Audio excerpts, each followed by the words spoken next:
आइए और आपके बीच के व्यक्ति को आइए, कोई आपस का मनमुटाव हो, किसी तरह की नकद की बात, किसी तरह की अन्य बात, उसको पीछे छोड़कर पहले आपकी और हमारी सबकी जिम्मेदारी है कि कैसे इस आंदोलन को सफल बनाया जाए। मैं अपनी तरफ से आपको वादा देकर चाहता हूं कि जब आप बुलाओगे, जिस प्रोग्राम में बुलाओगे, मैं झटपट चलकर आपके बीच में आऊंगा। और जहां तक कहोगे हम पहले चलना होगा पैदल चलेंगे, गाड़ी से चलना होगा गाड़ी से चलेंगे, किसी अन्य मदद की जरूरत पड़ेगी तो वो करेंगे, हम पहले भी बोल देंगे।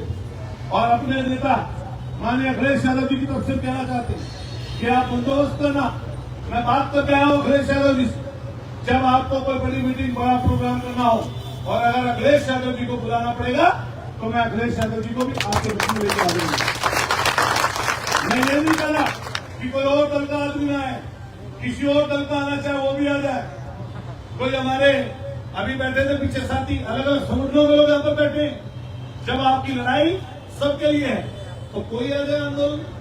बताओ, आज सत्याग्रह पर आने के लिए रोका था क्या किसी को? बताओ, आपको रोका थोड़ना था किसी को? चाहे किसी भी दल का आदमी आ जाता, भारतीय जनता पार्टी वाले आकर आपके फेवर में बोल जाता है, उससे रोक लेते हैं। क्यों नहीं? वो क्या आ जाता तो उन्होंने दौड़ना है। मैं भी 500 400 किलोमीटर चल के 6 घंटे की 5 घंटे की यात्रा करके यहाँ आ गया।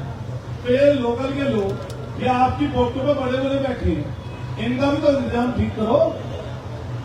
एक दिन मुंह फेर लोगे ना, एक के खिलाफ लिखोगे तो 50 अलग के पागल हो जाता आदमी। नेता आदमी अगर खिलाफ कुछ चीज हो जाए जनता की तरफ से, उधर समझ में नहीं आता जाऊं किधर को। ऐसा लगता है कि वहां भी विरोधी खड़े होंगे और वहां भी विरोधी खड़े होंगे। और कई जगह तो आजकल दही भी तोड़ दे रहे हैं, हमारे पश्चिम बोलते पिटाई भी कर रहे हैं। हाँ, लोग जनता क्या जनता में कुछ भी करते कई बार। हालांकि पिटाई विटाई करने के लिए तो मैं नहीं कहूँगा, अच्छा हो भी जाए चलो कोई बात नहीं, एक दो का तो इंतजाम करना ही पड़ेगा। हरामी लोगों को क्या करोगे? बेईमानी लोगों को कुछ तो करना। तो आप सब लोगों से हमारा कहना ये है, हालांकि दूर तक जाती है बात आदमी बोल देता है, तो अब हम लोग जिम्मेदार वाले पत्ते इसलिए कई बार बोलूंगा, जब साथ रहता रहते तो कई बार इसको बोल देते बात। तो मैं आप सब लोगों को बधाई दूंगा जो आज आंदोलन में शरीक हुए। आपकी हिम्मत को मैं दाद देता हूँ कि सारी परेशानी, दिक्कत, उलझनों में मुकदमे लड़ने के बिना करके आप यहाँ तक पहुंचे हैं। जितना एक व्यक्ति यहाँ पर आया है, ये एक हजार के बराबर का मैं मानता हूँ और सबसे ताकतवर मानता हूँ जो पदों पर, ओहदों पर आपके कारण बैठे हैं। और जब भी गलती में यहाँ तक नहीं आए तो मैं आपको ज्यादा उनसे ताकतवर मानता हूँ। मैं आपको साधुवाद देता हूँ, बधाई देता हूँ कि आप ऐतिहासिक प्रोग्राम के हिस्सा बने हैं। और जिंदगी आपके दिमाग में बात रहेगी कि जब मुसीबत में थे हमारे व्यक्ति, हमारे लोग, खासतौर से नरेश मीणा, तो हम उस समय पर उस व्यक्ति के साथ खड़े थे। आप देख लेना, जब जब आप ऐसी लड़ाई लड़ोगे जिसमें जनता के भले का हो और अगर आपकी लड़ाई लोगों को लाभ दे रही हो तो आपको आत्मसम्मान तो आपका बढ़ेगा ही बढ़ेगा, लेकिन उसके अलावा भी आपके मन में खुशी की अनुभूति होगी कि आज हम ऐसी लड़ाई जीतते हैं। तो आज आप जिस लड़ाई जीतते हैं, मैं आपको बधाई देता हूँ, साधुवाद देता हूँ और आप सब लोगों से पूछना और कहना चाहता हूँ, बताओ सब लोग इकट्ठे रहोगे?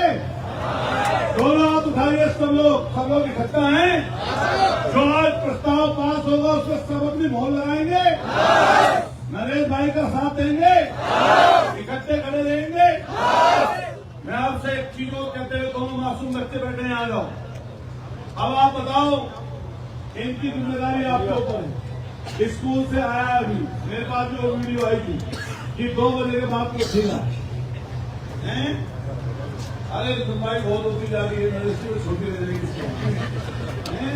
तो पढ़ाई करना वैसे अपनी, लेकिन जब क्रांतिकारी घर में पैदा हो ही गए तो भाई ये तो लड़ाई को तो रुकाना पड़ता। सही बात है, गलत है? तो बताओ एक बार हाथ उठा के, छोटा बच्चा सब लोग मदद करेंगे परिवार की, पीछे तो नहीं छोड़ेंगे। धन और बल, बिल्कुल सब चीज की मदद होनी चाहिए।